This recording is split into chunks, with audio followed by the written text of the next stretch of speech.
So when I was 8 years old, I went on a flight on Delta Airlines. We went from Los Angeles to Seattle. That was your first time on an airplane at 8 years old? Yeah. A lot of people, when they go on their first flight, they're scared. I'm sitting here looking like, everything is so cool, incredible. Look out the window. Oh, is that the wing? I got the aviation bug that day. You started out as a safety pilot on a tiny little jet, a CJ, right? A Phenom 100. The Phenom 100. Even tinier. To going to being a captain on a Gulfstream 550 that operates all over the planet. Mm-hmm. And I've watched you just march from one airplane, safety pilot, to co-pilot, to captain, back to co-pilot on a bigger airplane, to captain. It's almost been a perfect career. Did you plan that? One of my flight instructors from back in 2004, when I was getting my private pilot certificate, he got the job flying as a captain on that Phenom 100. He said, hey, so what's going on with your flying career right now? I'm like, dude, I'm not doing anything. I'm literally pushing wheelchairs in LAX right now. He said, hey, I got this possible opportunity. You want to fly right seat on a jet? I'm like, huh? Yeah. Yeah. And I got a call the next day. Next thing you know, I was sitting in the right seat of a Phenom 100 and getting paid to do it. Aviators, welcome to the Flight Club podcast. I'm your host, Jason Middleton. I'm a pilot, I'm an aviation entrepreneur, and I'm a huge fan of all the people that make aviation happen. Today's guest on Flight Club is a multi-talented guy. He's currently a captain on a Gulfstream G550. He's also type rated in aircraft, the Challenger 300, the Lear 60, and the Citation jet series of aircraft. When he's not flying, he's also a well-known aviation YouTuber and content generator. And my favorite thing about him is he's a mentor for our next generation of pilots. Aviators, welcome to the show, Captain Brian Monette. Brian, welcome, bud. Yeah. Good to have you on. I love this. Episode 1. This is it. We're doing it. First time. And dude, I couldn't have anybody better to have it on. I mean, you're such a great personality and I've known you for a long time. You've done so much and I thank you so much for being the first guy. Of course. I'm sure you're super stoked about this. I'm excited. This is your first episode. You've been wanting to do this for some time, right? I have. Yeah. I've been thinking about this for a long time. Okay. And my wife has she's a podcaster and she's kind of pushed me over the top. So here we are. I am honored. Thanks for having me. So Brian, dude, you've got a pretty amazing aviation background. I've known you for a long time. You're one of those guys that just start at the bottom and ground your way to the top. And you've done some pretty cool stuff in aviation already and at your young age. Quite extensive for sure, yes. Yeah, and you're also a mentor too. That's, we're going to get all into this. But first, before we really dig into the aviation stuff, I want to talk about sponsors. Some other things. No, I'm kidding. You actually have a lot more experience with this than I do. But dude, you just dropped a rap video. Yeah, I did. What is that all about, man? A rap video and you're a pilot? Look, man, I was just randomly, I forgot, I think I was on a flight or something and I had my phone with me and I was just like, you know what, I came with an idea. I was watching a video by Long Beach Griffey. Now, he's a famous YouTuber. He makes a lot of edgy videos, but he's super hilarious. And he made a rap video. It had nothing to do with aviation or anything like that. Yeah. But he made this a couple years ago, but it just popped up in my head randomly. And I was like, what if I make a rap video for aviation? It might be kind of funny. I could probably think of some funny rhymes. I'm not a rapper.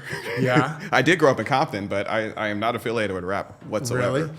Oh, but man. Yeah, exactly. But anyway. Can we play it really quick? Is that cool? Yeah. All right, here, I'm going to play it really quick. What's up, bro? All right, cool, bro. You ready to get started? Shh, no time like the present. Let's do it. That's what I'm talking about. All right.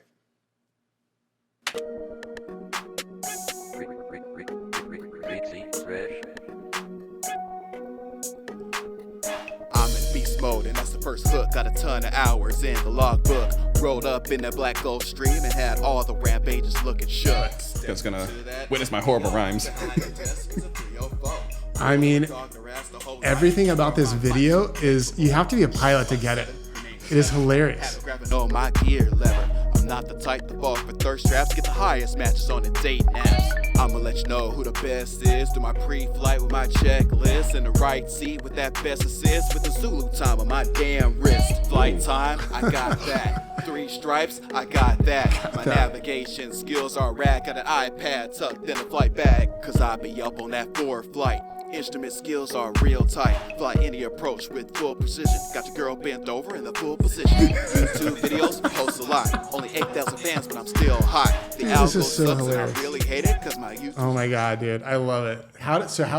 Tell me about that video, dude, and Well, hold on. making it. And Well, for starters, I'm crazy. listening to this again for the first time in a long time. When I posted the video, I may have listened to it a couple of times after that. I think I forgot when I posted it, well over a year ago, maybe, or maybe close to a year ago. And I'm looking at that video right now. I'm like, well, for some of those lyrics, are actually true. Yeah. I'm not gonna say which ones are, which ones aren't, but the 3 stripes thing. So I kind of wanted to do this like a 2-part video. Oh. So this is the first officer's perspective. Got it. It's going to do the captain's perspective later on. All right. Now when's that going to drop? Who knows? I got some ideas written down. I'm kind of like writing some lyrics and stuff. So we'll see when it happens. Nice. There's been a whole lot going on, so I kind of have to put stuff on the back burner. But I am going to get back to it because like you guys are laughing at it, which I appreciate. I'm laughing at it again when I see myself like I really made that. Holy shit! Oh my god! And you did everything. So we're going to talk more about your YouTube channel, but I mean you've got a whole series of videos. One which it's a comedy series, the Disgruntled Pilot series. Yes. And that's like you're kind of a famous guy when you go around from FBO to FBO and flying airplanes around the country. Sometimes they do get recognized, yes. Yeah, people recognize you from your videos, and this series is really popular. Like a lot of people know it, and I actually talk about you to other pilots, like, oh yeah, that guy's hilarious. Like, where did you come up with the Disgruntled Pilot series, and what's the background on that? Well, episode 1 of the Disgruntled Pilot series features me having to pay bills, you know, as any person would need to. But, as a pilot, when it comes to paying bills, this is a very, we're in difficult times right now. Even back when I made the video, we were, prices going up, everything's going crazy. So even for a pilot, it's sometimes challenging. So I was making a video based on bills that needed to be paid and me not having enough funds to pay those bills. I barely had any kind of money after the fact to take care of my own self. Yeah. And I put it in a light where the bills are actually able to talk to me and tell me that, hey, you're supposed to pay us. Yeah. And I'm sitting here like, I want to go out and have fun with my friends. So you have like a personal relationship with your bills at that point. Exactly, an unwanted relationship. Yeah. I don't want bills at all, but hey, they're in our lives, right? So they're getting upset at me. They're like, no, we need to be paid right now because we want to keep existing. We want to be consistent and everything like that. And I'm sitting here like, no, I just want to have fun with my friends. And they're like, one actually. See, I got into visual effects designing and things like that, little basic stuff. But I had one like pull out a gun and actually shoot me in the shoulder. Yeah. And I fell on the floor and I'm like, all right, I'm gonna pay you guys. I'll pay you. The bill shot you. Oh my god. Yeah. And the next scene, I'm like typing on my computer, paying my bills and everything. I'm like, okay, I'm done. And the bills are like laughing at me. I'm like, can I have a little bit of money for myself? And they're like, here's $3. Do it in my face. And yeah, I remember that. And then it ends. But it's a situation where I'm a pilot. Sure, the job is great, but I'm very disgruntled, unhappy with what's going on. So the Disgruntled Pilot series was born basically the frustrations of pilot life and with a humorous twist. Yeah. Because every job has its ups and downs. If you're not going to laugh, you're going to cry, right? Exactly. Pilot's job have ups and downs, obviously, because we're up and down all the time. Yeah. Zing. No, I'm kidding. That's a pun. That's a pun for the audience. Yeah, there we go. So even my job, like there's some frustrations. And whenever I think of something that upsets me, I may, how can I make this funny? Yeah. And I may pull out my phone randomly and just like type in, this experience happened to me. I'll think about it later. I'm like, how can I make this funny? So that's kind of how the Disgruntled Pilot series was born. That's how I wanted to make it as. And then people started catching on to it. They're like, this is funny stuff. That's really funny. A lot of my friends are hitting me up saying, dude, this is hilarious. I'm really crying, laughing right now. Like I've been through the situation too. Well, it's because it's all true. Exactly. There's a lot of truth in comedy, as we all know. There's so much truth in the things that you put out there. Like you had one video that I watched and I'm like, oh my God, this is the worst nightmare ever for a corporate pilot. You show up to your hotel after a 14-hour duty day. You've been flying for 10 hours. You flew across the Atlantic Ocean, across multiple time zones all night long. You're just, all you want to do is crawl into bed and go to sleep. And what happens? You see that long ass line for the check-in. You're like, whoa. The worst nightmare ever. You get to your hotel room, you pull the room key out that they just gave you down at the lobby and bleep, and it doesn't work. And you're on the 18th floor all the way down at the other end of the hotel, and it's a 20-minute walk back to the desk, and you're just like, no. You produced a video about that. That was based on a real experience. It happened many times. I'm sure we all been through that. Yeah, at least once. It's so true, and I'm like, oh my God. It is the worst. And you know what? I learned from my own personal video. So anytime I get hotel keys, I get at least like 2 or 3. I want to make sure that they work. Now in the video, I'm going through like 10 different cards, just to over exaggerate. Yeah. But when you have one card, you're gambling with life right now at this point because you're gonna lose your shit, right? That's why you always ask for 2 cards. No, I want 2 cards. Yeah, 2 or 3 cards. There's only one person. I'll take 2 cards. Absolutely. I was just in Antigua recently, and I had to make sure that my hotel key worked because there was a huge thunderstorm going on.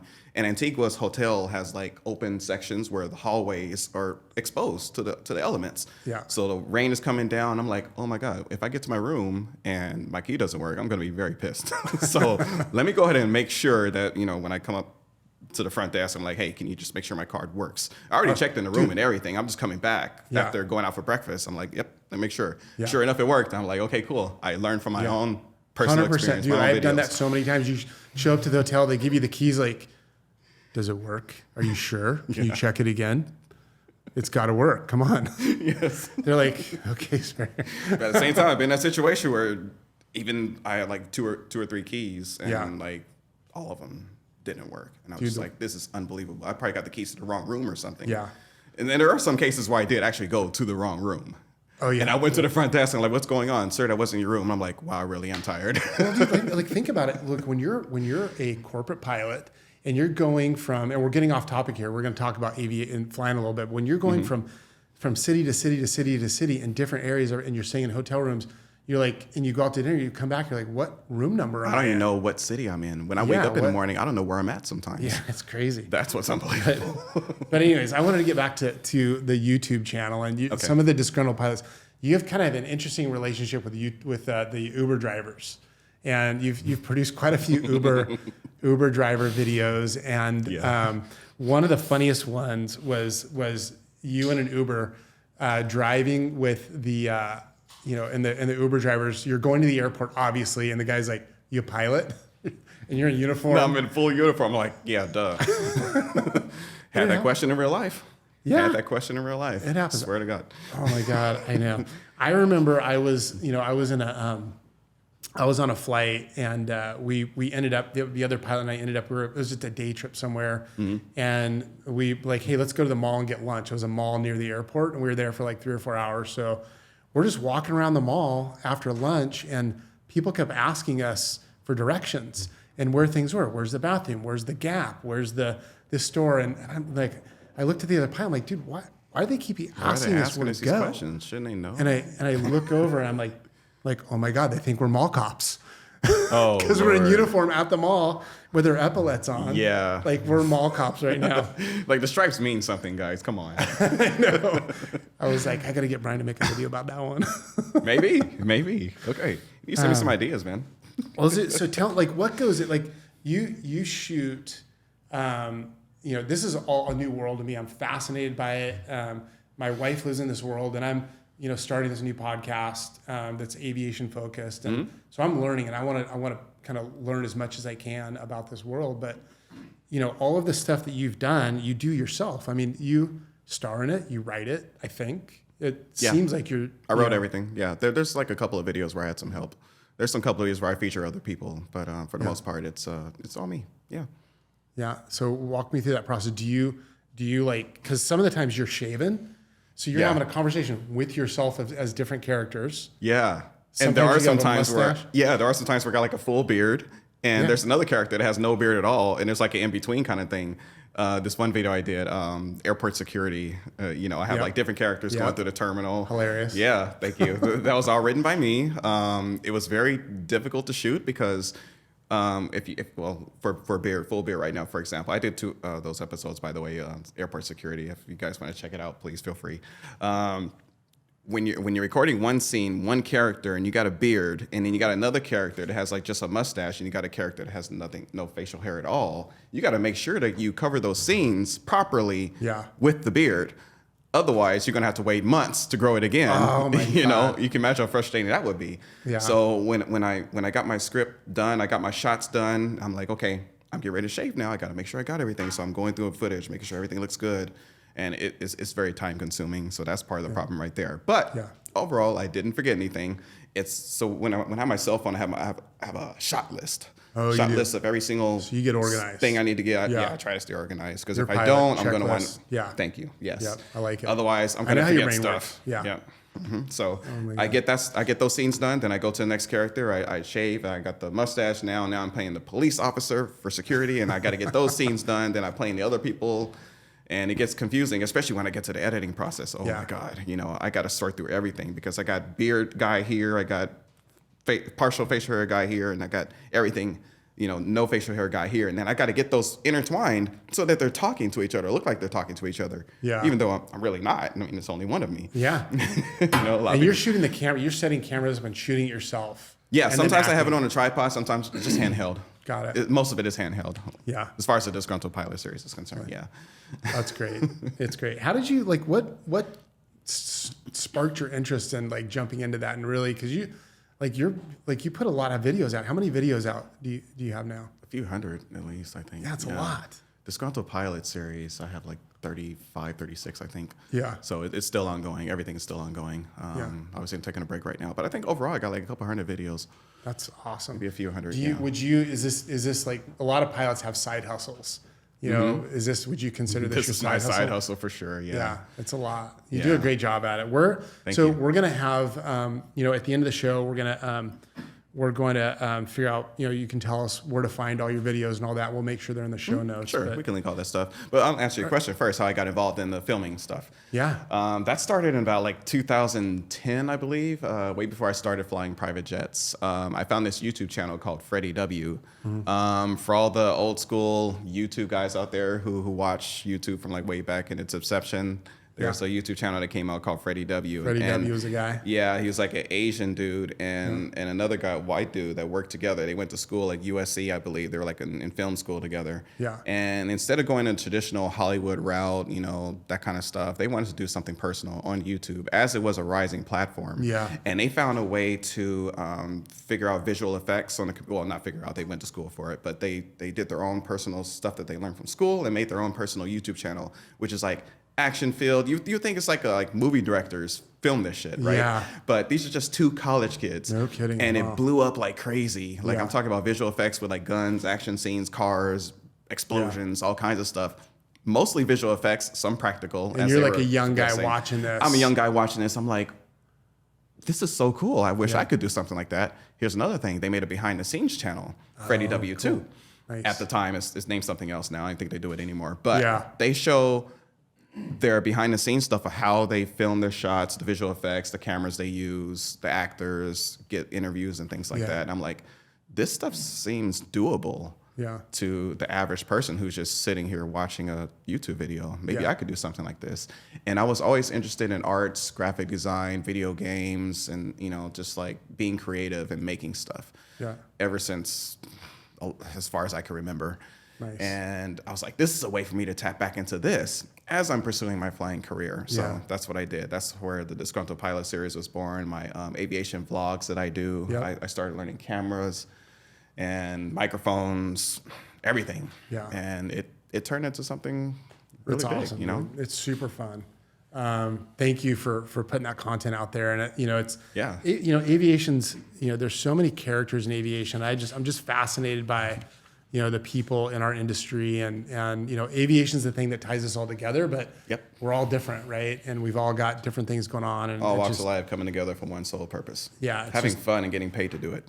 Yeah. It's just cool. I love it. Yes. I want to kind of roll in from your background in aviation, and because they're kind of all tied together, I feel like, after just kind of getting to know you and where you came from and how you came to aviation. So maybe tell us a little bit about your background and where you came from and how you found aviation. All right, well, I'll start from day one. So my mom and dad, they met. They went on a date. No, I'm kidding.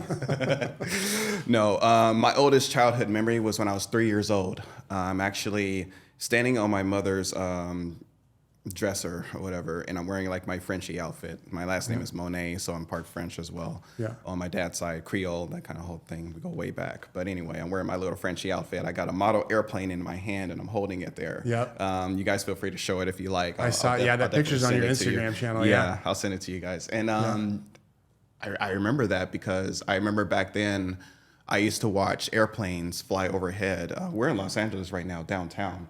there's not too many airplanes flying over here unless they're like 7,000 feet or above. But in Inglewood, where we were living in Market Street, I was 3 years old. And when I'm in the backyard playing, I can see the airplanes like flying very close to the ground. Yeah. I'm like, what are these big things up here? This is interesting. Wow. Yeah. And just seeing those massive structures flying through the air was just fascinating to me. And At a young age, little kid. at a very young age, yeah. So I was fascinated. I didn't know anything what a pilot was, what an airplane was, but I was slowly learning. And this one little event, do you remember the department store called Fedco? Yeah. Yeah. Fedco is like way back, like early 90s shit, like late 80s, early 90s. And I remember being in Fedco and my parents walked me through the fan aisle, you know, the household fans you put on your desk and everything like that, the box fans. I'm looking at these fans, they're like rotating, spinning and all that kind of stuff. I'm like, wait a minute, spinning, fans, airplane engines. So what's going on here? So there's like a connection here. And I just got like, wow. And I'm just like blown away as a kid. Yeah. That is one of my oldest memories. That and choking on a biscuit at 4 years old, but that's a whole separate story. So that is how it started. Now, progressively through the years, I was going through to school in West Los Angeles. Yeah. And I would see airplanes flying overhead there too, a little bit higher, but I would see them all the time. Yeah. And my friends, we'd be playing kickball during recess. And, you know, I'm looking at an airplane. I get bonked in the head with a kickball instead of catching it. Yeah. Everybody's mad at me. Brian, why aren't you Your paying attention? Head in the clouds, Head man. literally in the clouds. Head in Yes. the clouds. I like it. And I would draw airplanes. I'm just like, I'm going airplane crazy. On a flight on Delta Airlines. And shout out to my big brother, Henry Kuykendall. Love him to death. He was working for Delta at the time. I believe at the time he was a ramp agent. I think he started from the ground, made it all the way up. But I'll get into that in a little bit, possibly. But yeah, shout out to him because he's the one that got us the flight. We went from Los Angeles to Seattle, just like a family vacation kind of thing. It That was me your and my first mom, time my on an dad. airplane at 8 years old. Yeah, at 8 years old. Nice. I believe we sat in first class. Maybe we were Really? sitting in business. I'm not really sure. But I do remember it was big, open. You remember people walking by you? I remember the plane type. It was the MD-11. Oh, yeah. So an It's a big MD-11, airplane. whether you're in business or you're in coach, first class, whatever, it's still huge. It's a double aisle airplane. So it's very big. And I got a photo from it where I'm just like sitting, chilling on the wall, looking like a boss. It's a big I had airplane. no idea that... You know, when I look at that picture later, I'll be like, oh my God, I look so cool in that picture. Yeah. Have my little suspenders on and everything. But I was chill that day. Like a lot of people when they go on their first flight, they're scared. Yeah. I'm sitting here looking like, everything is so cool, incredible. Look out the window. Oh, is that the wing? You know, all that kind of stuff. And, you know, I got the aviation bug that day. Yeah. You know, I was always fascinated in planes, but I think I got the true bug that day. No way. That's pretty interesting. You yeah. pinpointed that day. And then when you started flying, when you're like, okay, I'm going to start flying. Like I know it was already set. Yeah, I knew what I wanted to do. I mean, you were like pretty young when you started flying airplanes and learning, right? Mm-hmm. Like, tell me about. Not as far back as 8 8 years old. I mean, I do remember meeting the pilots at 8 years old, and so at least I knew what a pilot was then. I knew what I wanted to do with my career. Yeah. But my first time actually taking control of an airplane was in 2003. It's actually June 13th. 2003. I remember the exact date because it was a Friday. Yeah. Friday the 13th. Oh, nice. First flying lesson, right? Perfect. What could go wrong? Yeah, what could go wrong? It was a Piper Tomahawk, November 236. There's a lot can go wrong. Right, the Tomahawk, right? It was November Tomahawk, 23680. It's not flying anymore in case anybody wants to look it up. Yeah. But yeah, that was my first airplane that I ever flew. And we flew in the pattern. What airport was that? Compton. Was it Compton? Yep, Compton Airport. Cool. Charlie Papa Mike. Nice. Very secluded airport right in the middle of Los Angeles. It's the only uncontrolled airport within the LA basin. Yep. Surprisingly, but And it's under Bravo, yeah? It's underneath Bravo. Yeah. There's a 5,000-foot ceiling for Bravo right there. But yeah, the airplane's been there for almost a century now. Probably over a century. I don't know. But, That and Zamperini Field. Yeah. It's been there for a long time. time. It goes way back. But I've been growing up in Compton most of my life. You know, I did start in Inglewood on Market Street from when I was born up until like 4 years old, but then we moved to Compton, and I was there up until I was 18. Oh, nice. So my 18th year, my senior year in high school. Now I knew about I knew there was an airport nearby. I saw like small Cessnas flying overhead, but I never knew there was an airport nearby. I never knew about the Compton Airport at all. Yeah. So I found out about the Compton Airport when this cool gentleman named Robin Petgrave. He's a helicopter pilot for Celebrity Helicopters. He's flown a lot of famous movies like Broken Arrow as a stunt helicopter guy. Yeah. And he actually flew his helicopter into our stadium intentionally landed in the field for Really? like a assembly kind of thing. At your high school? At my high school. Holy moly. Yeah, so we're sitting in the bleachers, and I'm like, I'm not expecting this to happen. They're like, hey, assembly this morning. So we all meet up in the bleachers and everything. It's a big open field. He lands his helicopter right there. We're like, oh, that's cool. I'm sitting here like, yeah, that's actually pretty cool. And it's a helicopter. I really care about helicopters at the time. Yeah. I think helicopters are badass now, but Yeah, helicopters you know, but at the scare time, me. I don't like helicopters. Really? Yeah. Okay, we can talk about that too. I don't like helicopters. I actually might want to, pursue that one day, when I start making more money. But that's just expensive. My God. Yeah. But anyway, he landed his helicopter. I don't understand them. Well, yeah, fixed wing guys and, They and just rotary don't make wing sense. guys. We have that little divide right there. Helicopters, I don't get it. So, but anyways. yeah, so he lands it there. He gets out. He does his speech, and he's talking about aviation and the different fields in aviation where people. I mean, dude, you must have thought this guy is a badass. Of course, like I did. He's Yeah, fly his into the helicopter stadium. in. He's wearing like a full He's in a flight suit and everything. He's in a flight suit. Yeah, Probably wearing some aviator like glasses. a military guy, man. He just like dropped into your holy shit. Exactly. Like, what is going on right now? Yeah, we were kind of blown away. Now, I wasn't as blown away as you would think I was. I thought it was really cool, but I didn't really take an interest in this program or anything like that. Yeah. Let me tell you what got me interested in this program. Catherine Diggs, that was my office occupations teacher at the time. She figured it would be a good idea for her to take us to the Compton airport and check out Robin's program. I didn't think anything of it, but we went down there and we checked it out. So little did I know, it wasn't just helicopters, it was also a fixed wing flight school. Yeah. And Robin took us on a tour of the facility. It was very cool, like Tuskegee Airmen memorials and things like that all around, which is pretty cool. We actually got to meet some pilots. Yeah. And Robin took us up on a flight in his helicopter. Oh, nice. Now, again, I'm not interested in helicopters, but we flew, and we flew in a small contraption flying around Compton. I'm like, oh, I know that street. Yeah. Almost like when I was 8 years old again. I'm like, oh, this. Yeah. Now I'm like, wait a second. That's when something clicked. And I was like, maybe I need to come back here. Oh, nice. So he's sort of a mentor for you. Oh, absolutely. Robin. Yeah. I would say he's one of my first. Yeah. That's awesome, man. And we're going to talk a lot. We're going to talk more about Fly Compton. Yes, we will. We'll get into that. So we're kind of like carrying on Robin's legacy as far as reaching out to the kids and the youth and the local area. We're gonna dig into Fly Compton a little bit. We'll definitely dig into that. Do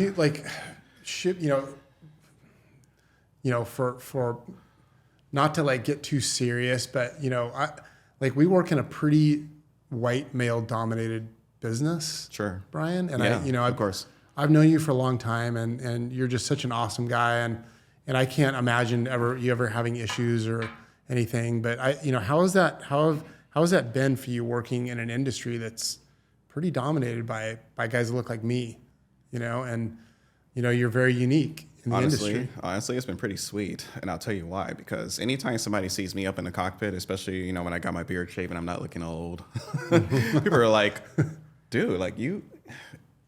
Like they know I look different. I'm not the type of person they expect to see when they go up front. No, you're not. So the first question I get, are you old enough to fly this plane? And I'm like, yeah, well, you're starting to get a few grays in there, Brian. So. I got a few. Yeah. See, I got to trim up, man. I'm just kind of growing out right now because I just. Yeah. But anyway, people ask me, they're like, are you old enough to fly this plane? Like that's also cool that that African Americans are flying planes and stuff. You guys are really killing it out there. I'm starting to see more and more.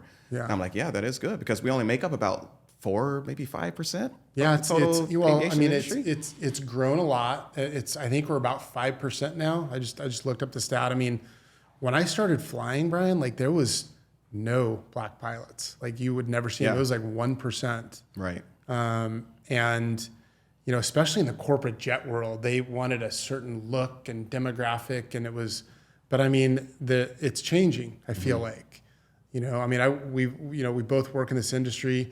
I run an aviation business that employs a lot of pilots, and I think it's changing a lot. Are you feeling that, or how does that land with you? I definitely notice a difference. There's a complete shift going on right now, especially in recent years. When I first started, I would probably say it was maybe 3 or 4%, but now it's probably more than that. I'm not really sure the exact statistics. I didn't look this stuff up, but I do see more African American pilots when I hop in the cockpit. Yeah, hop in a backseat now. Yeah, do you think there's more kids like you that come from that, that come from the inner city or that didn't come from a aviation family that are seeing this now as a viable Yes. career? Yes, I'm actually meeting a lot more kids through Fly Compton, which is our company at the Compton Airport now. Yeah. I'm meeting a lot of kids that they're like little versions of me. You know, Yeah. they're fascinated in something. They don't know how to get started.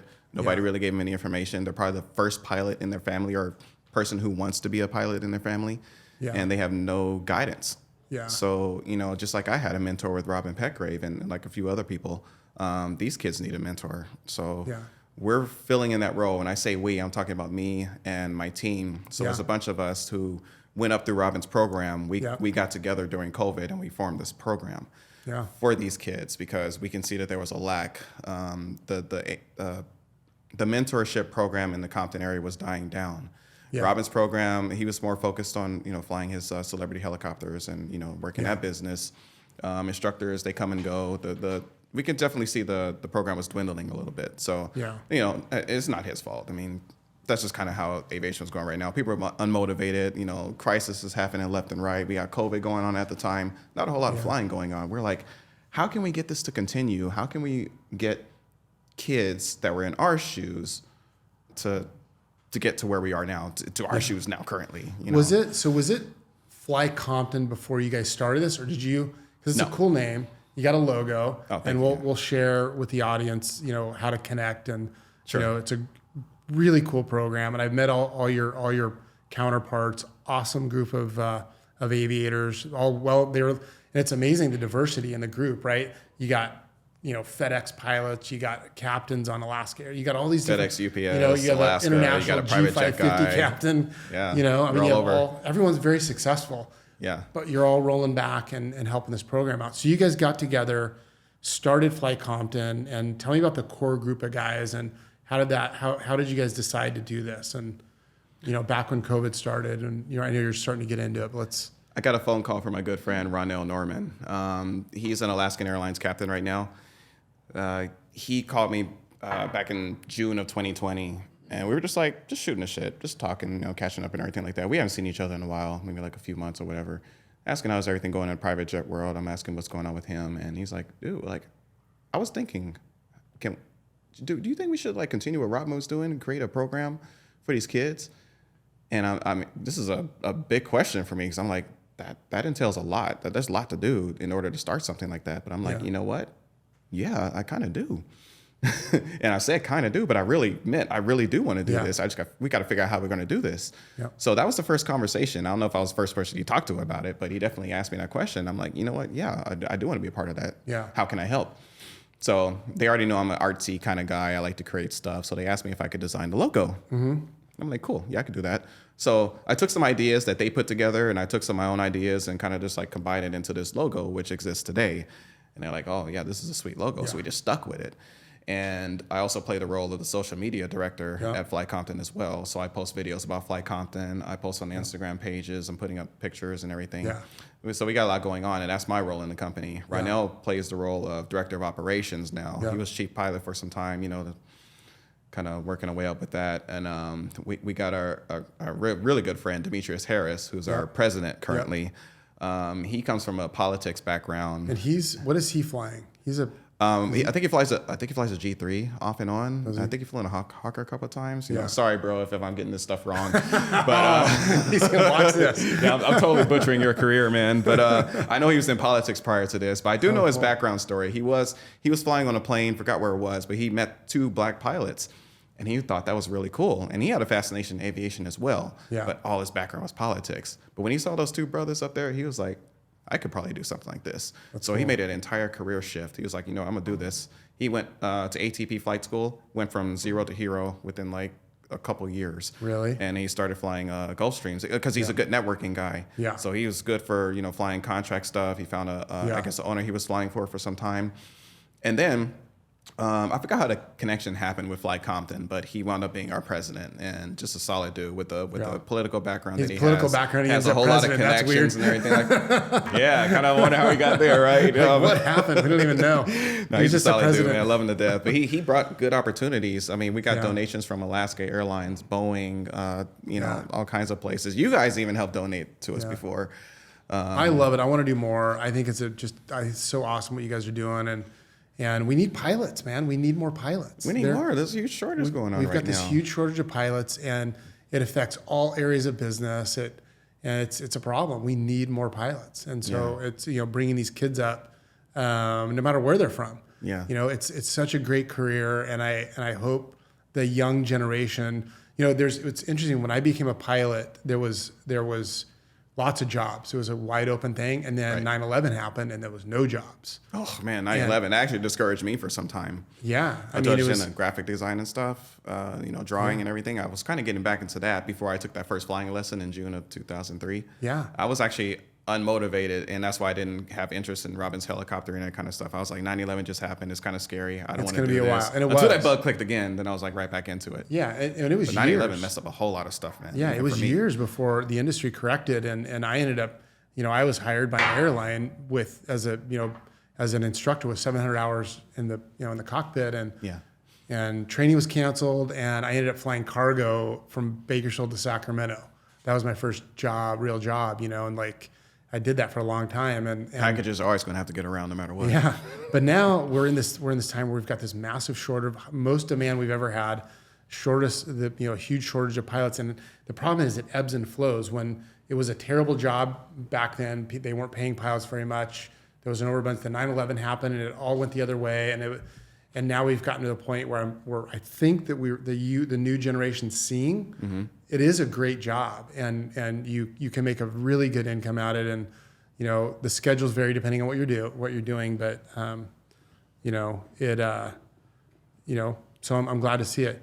For the kids, I want to talk about like Fly Compton and the kids when they come in. Like, tell me about what you guys do. I know Saturdays are big days out there at the airport. Tell me what you guys do on Saturday. Well, it's every other Saturday. Right now, Right now, it might be every Saturday. It might still be every other Saturday. Like I do a lot of flying in the corporate world, so I get every once in a while to come back home and catch up with what's going on, and I do what I can when I'm out of town. But yes, as of the last time I checked, every other Saturday, we take kids up flying for free, and either Cessna 172 or a Cherokee 140. We're actually getting some new aircraft coming in right now too, so. We take the kids up flying for free around the traffic pattern. Sometimes we go out to the water and then we come back. We let the kids take control with actual flight instructors. Prior to that, we have a ground school where the instructor will teach different segments of classes. So we have the youth, the really young kids, and then we got the teenagers, young adults. And we separate the two. We have a ground school for them, then we take them up flying. Then we have a ground school for the older kids. We take them up flying. In between, we get food and everything like that for them. Yeah. The parents are loving it because they see their kids are fascinating in something besides being out in the streets and getting into trouble. So it's a great after-school kind of program, just similar to what I got involved with when I got involved with Robin Peckray's program. I used to come there after school all the time and spend weekends there. So I'm kind of seeing the same thing with these kids. Yeah. And they're getting their fascination in it, and I see bright kids in these classes too. You got some that aren't interested. You got some that are really intrigued. Yeah. And we got a few that actually became pilots that are going through the woodworks right now. Yeah, the kids that, you've been running this now for a few years. Are these kids, you think they're gonna make it run of being pro pilots? There's quite a few, yes. I definitely see potential. There's two in particular, Donovan and Maceo. Shout out to you guys. Nice. They got their private pilot certificates. They got instrument ratings. Working on commercial right now. They are really pushing hard and getting through this. And there's some other kids that are coming up too, doing the same thing. So we got some solid results. And then does the program, so if the kids go through the program, they get their private and they go through, get their instrument, can they go back and instruct at Fly Compton? They can, yes. Yeah. And that's the plan. We don't have anybody that's commercial level yet, but we're working on that. But we also, we're going to have flight instructor roles. We're going to have sightseeing tour pilot roles. Yep. Once we're starting that as well. We'll talk about that in a little bit. Once you get to that point, then you've got this self-sustaining ecosystem of these kids. They come up, become a flight instructor, instruct for a few years, and then they're off to the airlines or cargo or corporate or whatever they're going to do. Yeah, we're going to have this thing on full autopilot pretty soon. Yeah, ding, that's another cool. one. You guys have put the effort in, and you got a great group of people that care, and you guys are all from similar area, and you're giving back to and that's why we care, because we've been through it. We know what these kids are dealing with. We know what they want to do. We know how they can get there. It's awesome, and you guys are just what a great mentor, and to have you guys, and I'm really proud of what you're doing over there, and I want to be involved. I love being involved. I'm just a huge fan of you guys and what you're doing.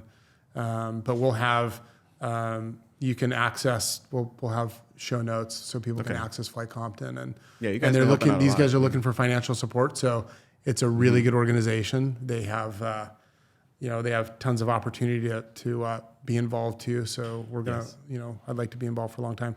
Are you guys doing anything else like AMP programs? You plan on adding any other Yes. things into the program? We're currently rolling out a drone program right now. So if anyone wants to become a drone pilot, dude, yeah, sweet. My boy, Chris Molina, yeah. I met him on YouTube. He's actually a YouTube drone pilot kind of guy. Yeah. He wants to be one of our, he wants to be our first instructor. Yeah. And I'm like, hey, I got this solid dude. Like, just let's bring him in. So we're kind of working through it right now, but he's going to be I believe he's going to be our first instructor for our drone program. Yeah. So we're going to be teaching kids how to fly drones, do like, management stuff, flying drones around here and like for building development or whatever. Because the commercial drone thing, I mean, the FAA is now heavily involved with drone and the licensing of the commercial operations. You have to have Part 107 certificate. We're going to help them get through all of that stuff. Yeah. You have to have all of the certification, training, instructing. The drones have to be registered. Do they have to have transponders on them now? Like, are they? I don't know about transponders, but if they're over a certain weight, grams wise, you do have to have certification and registration for it. Yes. Yeah. So it's just don't get caught up in any shit, Yeah, I mean it's the future, and it's going to be a big thing. And there's, not to get totally off topic, but there's like massive security concerns about drones too. And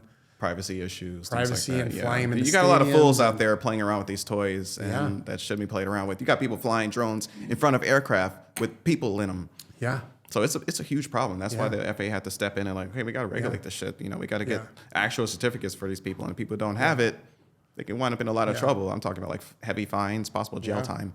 So it's getting very serious, and for good reason, because you can't have drones flying around when we're flying these big planes with people on them. So having programs like commercial drone instructing at Fly Compton is I mean, that's just going to get bigger and bigger and bigger too. Because the more regulation you have on anything, the more instruction, training, all that stuff, intervention that has to happen. So absolutely. I'm a drone pilot myself, by the way, commercial certified and all that stuff. So I got my Part 107 certificate. I got it a lot easier than most people would because I'm already a current pilot. So it's kind of the same stuff that we have to learn. The written test that you got to take has a lot of the similar questions. Really? Yeah. So do you get like a pilot certificate? Does it look like your I got it right here. Yeah. Really?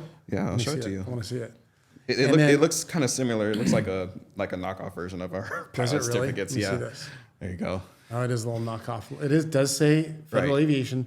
If the camera. Yeah, and I put the real one side to side. See that? I'm sure we're gonna blow out the addresses and stuff, right?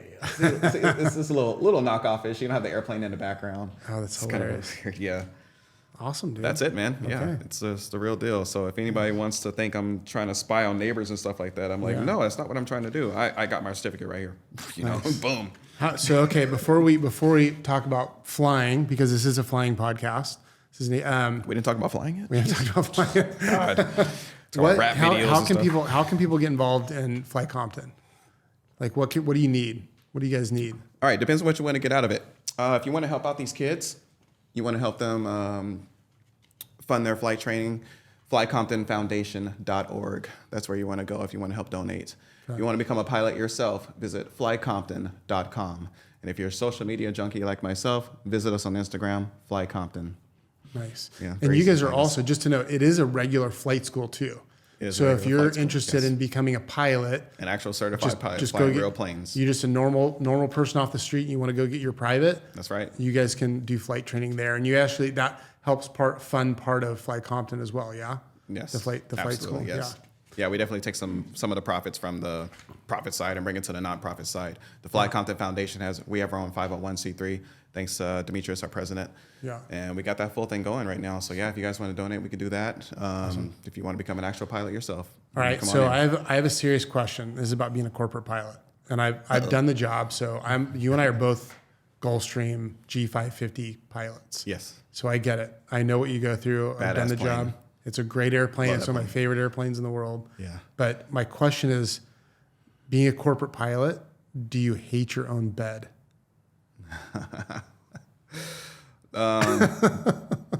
Honestly, no. I enjoy sleeping in my own bed. I have a pretty awesome bed.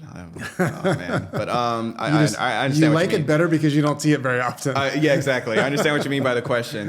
When I see that bed, I'm just like, oh, baby, I'm back home. Let's do this. And I hop on and we're.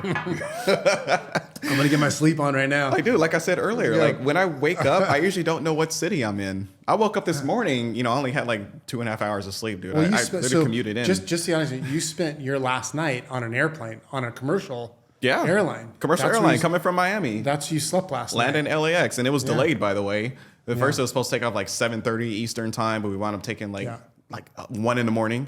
Yeah. It was freaking crazy, man. Luckily, I had a hotel, and I was able to sleep out there. But yeah, I got on the plane, man. It was... by the time I got here, it was like 2:30 in the morning. By the time I got home, it was about 3:30. By the time I got to bed, it was probably like 4 or 4:30 because I had to get things together because I've been away for a while. Yeah, and a lot of people don't understand this about corporate aviation. These airplanes move all over the world all the time. They're constantly going, flying different people.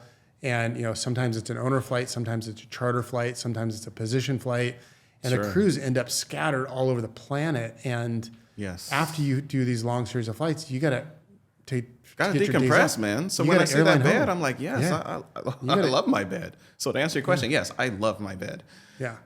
I mean, you came up, so I've watched your career from the early days, and you've kind of, like, I've been really impressed with how you've navigated your career so far. Yeah. And you started out as a safety pilot on a tiny little jet, a CJ, right? A Phenom 100. The Phenom 100. Even tinier. Even smaller. The Phenom 100 safety pilot, which is basically like, you're just there to fill a seat and you're like wide-eyed learning all this stuff. Pretty much. Switch bitch, they call us. Put the gear up. To going to being a captain on a Gulfstream 550 that operates all over the planet. Mm-hmm. Like and you've done that in a pretty short period of time. I would say so, yeah. And I've watched you just march from one airplane, safety pilot to co-pilot to captain, back to co-pilot on a bigger airplane to captain, back to co-pilot on a bigger airplane to captain. You've just done this, like, it's almost been a perfect career. And did you plan that? Or is it just kind of, did you get lucky? Tell me about. I didn't plan that at all. I wouldn't even say I got lucky either. I did a lot of networking back like around 2009, 2010, even prior to that, because I had my commercial pilot license. I was flying sightseeing tours at the Compton Airport for Robin's program. Yeah. And I was just like struggling to get hours here and there, like, because it wasn't, there's not a whole lot of tours going on. So I got to find a way to get some hours. I got my multi-engine rating in 2011. And I'm sitting here with all these certificates, and I'm like, I can't do anything with them right now because I don't have enough flight experience. So I'm networking. I'm talking to different people. Hey, you own this plane. Can I give you some gas to fly around? And, I'll take you flying and everything like that. And earn some hours that way. And I kept in touch with some old instructors over the years. And this is how I got my job flying corporate right now. One of my flight instructors from back in 2004, when I was getting my private pilot certificate, he got the job flying as a captain on that Phenom 100. Oh. And the company he was working for said, hey, we need safety pilot. And so we were just shooting the shit one day, just talking. He said, hey, so what's going on with your flying career right now? I'm like, dude, I'm not doing anything. I'm literally pushing wheelchairs in LAX right now. Oh, I remember that. I was working for doing that, dude. Yeah, I was working at LAX. What is that job? What do they call that? The guys that push the wheelchairs around. Is it like is there a name? Can't remember. I think in a hospital they call it an orderly. Do they call that? It was nothing like that. Just like basically customer service representative, kind of something like that. It was nothing. It was nothing too fancy. But we were basically just pushing wheelchairs for the disabled, the elderly, things like that. Take them to their gates. I'll get tips from time to time, just like building money left and right, doing that. Spend money on flight training and stuff. So honestly, I was miserable. But I was working at the airport. I got to talk to pilots and everything like that. So that was kind of cool. But anyway, going back to my flight instructor friend, he offered me, well, he didn't offer me, but he told me about this available position as a safety pilot on the Phenom 100. Like, he said, hey, what's going on with your flying career? I got this possible opportunity. You want to fly right seat on a jet? I'm like, huh? Yeah. So he's like, okay, I got an email for you. Send your resume to this email. It was to the chief pilot at the time for the company I work at now. Nice. And I got a call the next day. And I had an interview the next day. Cool. All within the same phone call. I was actually pushing wheelchairs, and I was like, oh, wait, I don't recognize this number. Hey, who's this? This is Chief Pilot with such and such company. So we got this this person who recommended you. Yeah. Are you interested in this position? I'm like, can we talk right now? He's like, yeah. No, he was asking me, can we talk right now? I'm like, yeah. Went to the, I was like, bye, lady. You just parked the old lady up there. Parked the old lady up Gotta the go. terminal. No, I'm just kidding. I called them back when I was done. Sorry, Granny. Like, anyway, but... So I went to I didn't even go to the break room. I didn't want to be nearby anybody. I went in the hallway and I had the conversation. I was sitting there for like half an hour talking to the chief pilot, telling him about my aviation background, kind of similar to what I'm doing right here on this podcast. Yeah. Without as many jokes. And then he was like, well, here's what we can offer you, Brian. You'll fly with your flight instructor friend. Yeah. And we do like a demo flight kind of thing. We got a trip that's coming up next week. Can you get these days off? And I'm like, let me see what I can do. And sure enough, I got those days off. I was able to do the flight. They liked my performance. And not too long after that, we flew to, I forgot where it was. It was in Northern California. We flew to this airport, and the chief pilot was there. Oh. Unbeknownst to me. I didn't even know about it. Yeah. And he had the application sitting right there, ink pen and everything. He's like, really? You ready to start? I'm like, hell yeah. So I called the last company and said, adios. Yeah. And good for you. Next thing you know, I was sitting in the right seat of the Phenom 100 and getting paid to do it. That's awesome. Dude. It was incredible. And then you went through. What was it playing out? What did you fly after that? What was it? The CJ2. I flew the CJ2. Yeah. Yeah. And then you got a type rating in that. Yes. SIC type rating. SIC type. Yeah. So it was my first official type rating. I didn't go to school for it. It was just an instructor sign off. Yeah. Another CFI who signed me off on that. And you flew the Lear 60. I did fly the Lear 60. And that was my first official type rating. Yeah. So I got the Lear 60 type back in 2017, I believe it was. PIC. Yep. So full on captain type rating. Yep. I didn't play a captain role. I was hired on as a SIC, but I had the type rating for a captain. Yeah. So I sat right seat all the time. I never sat in the left seat on that plane, but I built up a lot of good hours. That plane's kind of a handful. It is a handful. It's a beast. That thing takes off like a bat out of hell. Like you'll get from sea level to 41,000 feet in 13 minutes, sometimes less. It's got a short wing, super unstable. Like it's a tiny wheels. My captain at the time called them Fisher Price wheels. Yeah, I definitely believe. I mean, that's a good. Brakes were terrible. When you're really developing your jet skills, why not do it in an old-fashioned steam gauge kind of plane? That's a good, I think it was a good experience, and that goes back to my initial flight training. I didn't have many opportunities to fly a glass cockpit, a G1000 or Avidyne, or all this fancy stuff that we all have right now. I started on straight steam gauges, just like the old folks back in the day. I respect those guys to this day because that's not the easiest flying. Like I was talking to one of a pilot buddy of mine. My first type rating was in a Hawker, the Hawker. Yeah. And this is back, this is 20 years ago. And I had to fly an ADI approach on the approach. Like, really? I mean, it was back. Like we had to do that back. ADF approach? ADF approach. Oh man. Using ADI, yeah. I did training doing ADF approaches in a 172 steam gauge, and it's challenging, man. But it makes you I was homing all the time when I was in my training, and I had to learn how to do the interception angles and wind corrections. All that stuff. Man. All the new tech it does. I'm kind of in that. I'm kind of in that middle range where I learned a lot of the old stuff, and I'm embracing the new stuff as well. Yeah. So I'm literally like right in that middle gap. Yeah. Between generations of. And then, aviation training. So after the Lear, you're flying some good equipment now. So you flew the Challenger 300. Yes. That is a sweet airplane. That is a sweet airplane. I love that plane. We did a lot of Pacific crossings in that one. Yeah, you guys are going to Hawaii a bunch. And that's like a new modern, like going from all the equipment you flew before that and then into that, it was a massive leap, must have been. It was a massive leap, but in a good way, I would say, because you're flying a Lear 60. The training that I went through to get that type rating, everybody was telling me it was going to be extremely difficult, but it wasn't that bad. But the Challenger 300 training was like super easy because all the advanced stuff, all the options that we got, you got us automation assist and everything like that. Yeah. A lot of people say that when we're flying planes, we're kind of like monitors and everything like that. It's somewhat true, yes, but the airplane does practically fly itself. We take off and land, we monitor, we make changes and everything, but a lot of these planes do a lot of the work for us, which makes the job a whole lot easier. The flying's the easy part. I always say, nowadays, like our airplanes are so we're in the 550 now, the G550, and such an easy bird to fly, and they're just it just does everything for you. And The fun starts when the engines start. Right. Everything prior to and afterwards is after we shut down. It's like, oh. Yeah. So like being a corporate pilot, like you chose a career at this point in the corporate aviation world and not commercial. So, why did you choose corporate versus airlines? Just because of the career I stumbled into, the opportunity that I was given, and just decided to stick with it. Now, when I was growing up as a kid, I was full on want to be a Delta airline captain. Oh. And I have the opportunity to do it if I want to right now with the experience that I have. But honestly, I'm enjoying the corporate world. I enjoy the places that we get to go. There's a lot of spontaneity in the places that we go. Today I'm in Los Angeles. Yesterday I was in Miami. Prior to that, I was in Antigua. Yep. Not too long ago, I was in the Bahamas. Yep. We do a lot of Caribbean flying on the account that I'm on right now. Yeah. Sometimes we're in Hawaii. The person I fly for likes tropical places, so it's been really awesome. So I'm sitting here on the beach having a martini. It's incredible.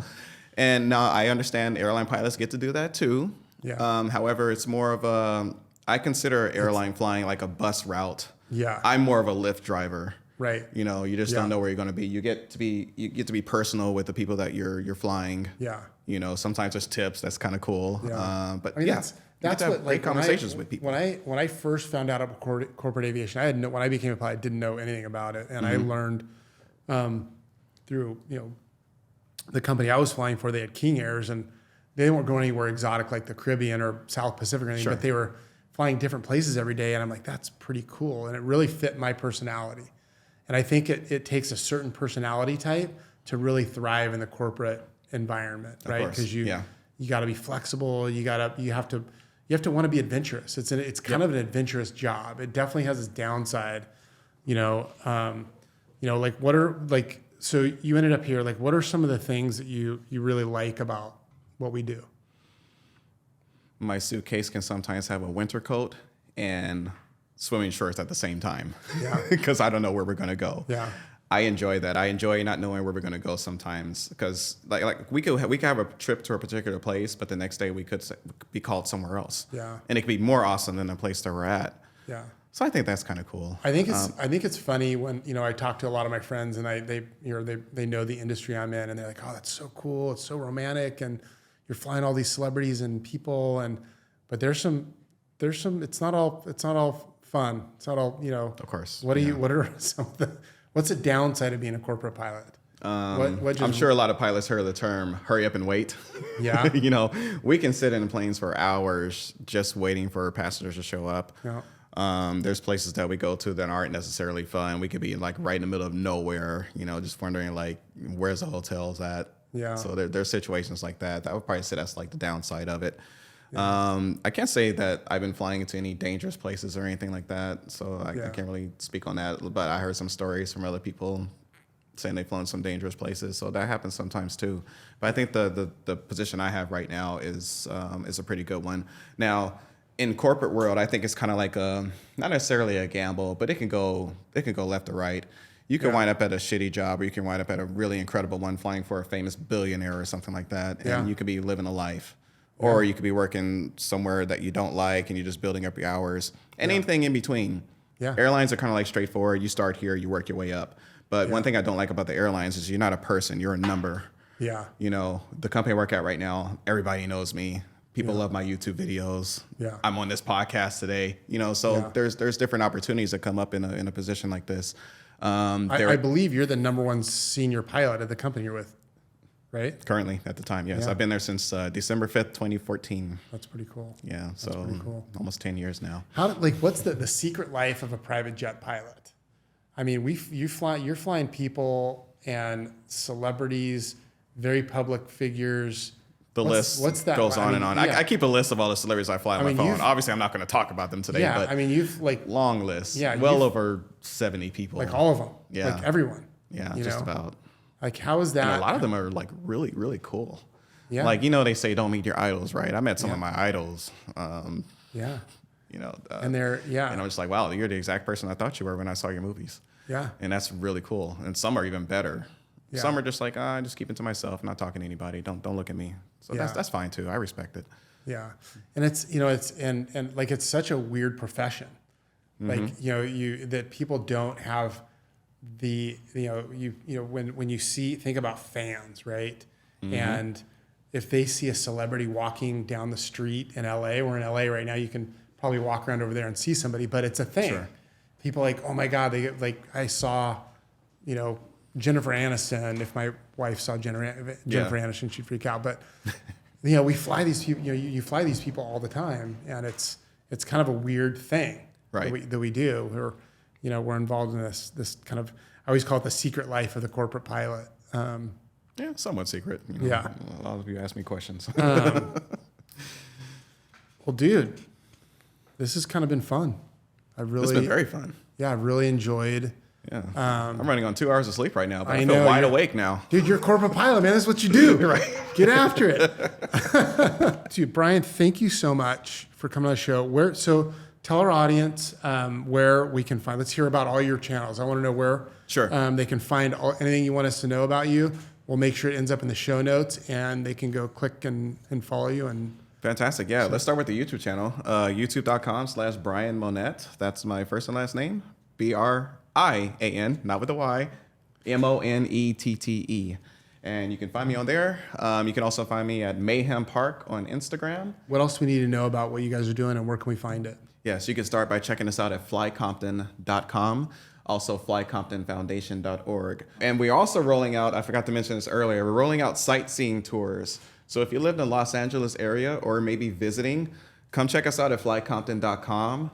Go to book a flight and check out our sightseeing tours. We got really reasonable rates, and we got top quality service. And if you want to fly around, check out places like downtown LA, Hollywood Sign, LAX, Palos Verdes, Long Beach, some cool places. Bring your camera and come check us out.